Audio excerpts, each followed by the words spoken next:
వచ్చేసి మనకు ఒకటి స్ప్రే ఉంటుంది. ఈ స్ప్రే అనేది మన మోకాల మీద పెయిన్ ఉంటుంది కదా, అక్కడ మనం స్ప్రే కొట్టాలి, కొంచెం రాయాలి. రాసిన తర్వాత మనకు 10 మినిట్స్లో 10 నిమిషాలలో మనకు రిలీఫ్ అనేది తెలుస్తుంది. మోకాళ్ళ నొప్పి అంటే గుజ్జు అరిగిన వాళ్ళు మీకు అర్థమవుతుంది కదా. అట్లా ఆపరేషన్ స్టేజ్ వరకు వెళ్తే ఏమవుతుంది అంటే 2 కాళ్ళకి ఆపరేషన్ చేస్తారు.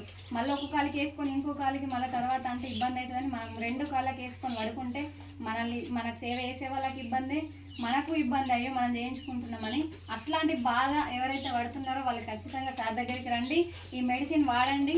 దీనివల్ల ఖచ్చితంగా రిజల్ట్ అనేది ఉంటుంది. గుజ్జు అనేది మన కాల్షియం అనేది మనకు పెరుగుతుంది మోకాళ్ళలో. దీంట్లో వచ్చేసి టానిక్ ప్లస్ ఈ ట్యాబ్లెట్స్ పొద్దున నైట్ మధ్యాహ్నం ట్యాబ్లెట్ ఇంట్లో ఉంటుంది. ఇది కూడా సేమ్ ఏ మెడిసిన్ అయినా కానీ 3400. అది మన మహిళా సంఘాల కోసం అని చెప్పి 1000 డిస్కౌంట్తోని మేడం గారి ఈ అవకాశం అనేది వాయిదా పద్ధతిలో కట్టుకోవడానికి కూడా లభించింది మనకు. ఇంత గొప్ప అవకాశము.